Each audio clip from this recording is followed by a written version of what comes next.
Hi everybody, I'm going to unbox the 200C from Dogtra for you today. I've owned one of these in the past, but I don't have one right now. This one is for a client of mine, but I had it sent to my house first because I wanted to unbox it for you. I'm going to give you the same instruction that I give my clients when I show them their collar for the first time.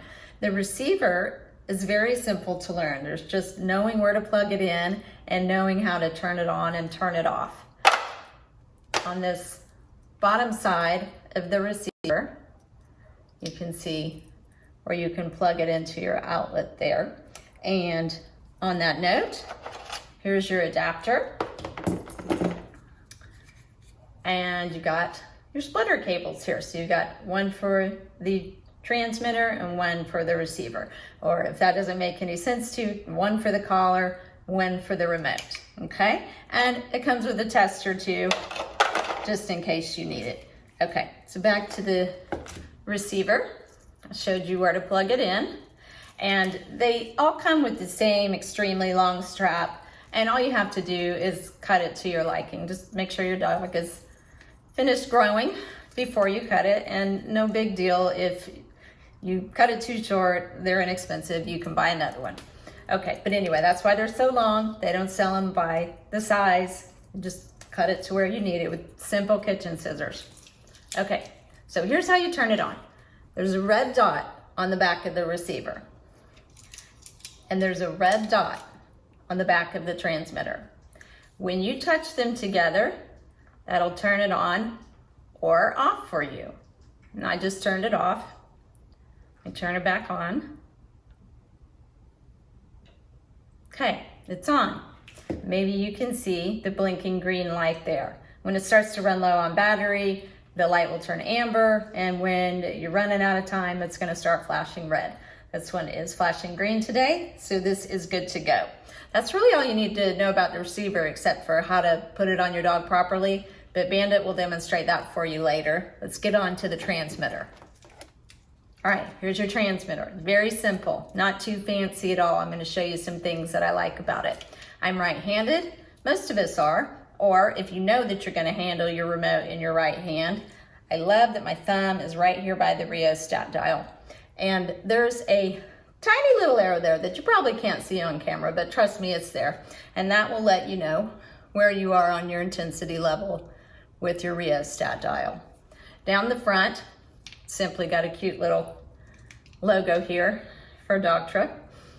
And this button right here is your pager button. And everybody uses this differently. When you are working your dog at long distances where they may not be able to hear you, or shouting maybe isn't appropriate for you. I don't hunt, but I do run my dogs. And some days I just don't feel like talking, and I have taught them that if they feel the pager button, they need to come in.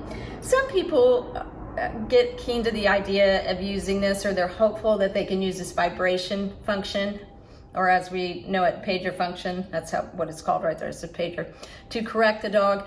But I usually discourage people from doing that because in my observation, one of two things happen. The dogs really don't like that sensation at all, and they're quite afraid of it and shy to it, and they'll quit working. Or it might seem effective at first, but they get used to it pretty quickly and it wears off, and then they just go on and do whatever it is they want to do. So I'll discourage you from counting on that as well, and just learn how to use your nick and continuous function over here. Down the side, and that might seem counterintuitive, but it's really quite intuitive because you've got your thumb here on the dial. You're going to wrap your hand around your remote, okay? You're walking in the field, very easy. You got your remote in your hand, as you should, with your fingers on your buttons. If you're a beginner, I just usually have my clients focus on learning how to use the nick button before we get fancy with the continuous button. But nevertheless, you have your pointer finger right there on the nick button, and it's got bumps on it, so you know it's a nick button, and the continuous button is smooth. And you can rest your hand right there. It takes a good amount of effort, not a lot, it's not difficult, but it's not gonna accidentally go off. You can hold it with a decent grip. You've got to put a little effort into it to push the button, so don't worry about that. On the back of your remote, you find your little outlet for your splitter cable. Oops. to plug your remote in. Okay? Some people like lanyards. I hate them. I can't stand for this thing to be around my neck. I'm always holding it anyway. You can purchase an accessory to put it on your pants if you want to. Sometimes I do that, kind of depends. And we usually stick it in a pocket, or if it's summer and there just are no pockets to be had, I'm just holding this in my hand for the most part, or sometimes I'm out with my little fanny pack, and if we're on a break from working, I might throw it in there. Okay, is that everything for the remote? I think so. That's one of the reasons I love it. It's one of the reasons I've always loved Dogtra. All the bells and whistles make it seem like you're getting more for your money, but I think it's actually quite the opposite. It just kind of makes it hard for the layperson to figure out how to use this, and then guess what? Then they don't use it anymore. I'm going to show you another way I put the pager function to use. I will put it to use. I'm going to put this by the microphone. Bandit's angry because somebody is vacuuming. I'm going to put it by the microphone and see if you can hear it. I will vibrate it just to affirm for me that one, I've got the right collar paired to the right remote, and two, to affirm for me that yes, I did in fact remember to turn it on. Okay, that's a handy little thing. And I can do that when it's on the dog as well.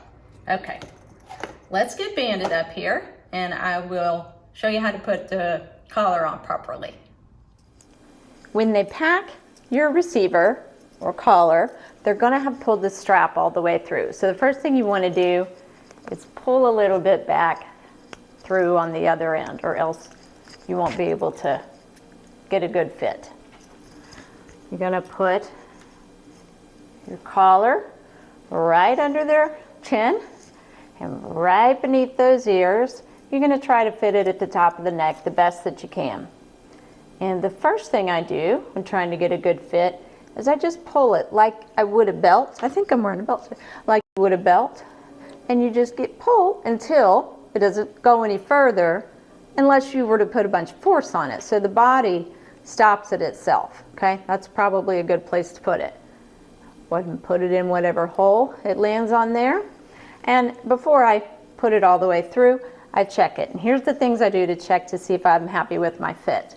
If I can spin my collar around the dog's neck with one hand, then I haven't put it on tight enough. You see, I can't. Here's my other hand. It's staying. You're seeing movement, but his tissue is moving with it. That is a perfect fit. It is not squeezing him, but it's just nice, snug, custom fit. It's falling down a little bit. It's going to. It's got a little bit of weight to it, and it's gravity, although it's extremely lightweight collar. I'll go ahead and tuck it in.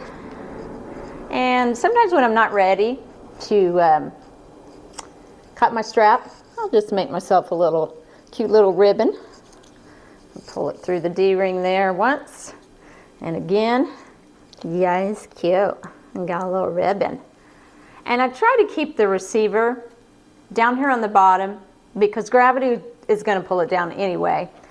But just to the left or the right of the trachea, because anytime we can take pressure off the trachea, we should take pressure off of the trachea. So it just sits down here, or if I want to make an adjustment, I have to hold his head to be able to move it over to the other side. Okay, that feels like a pretty good fit. I'm happy with that. You happy with that? You ready to go off-roading? Okay, let's go.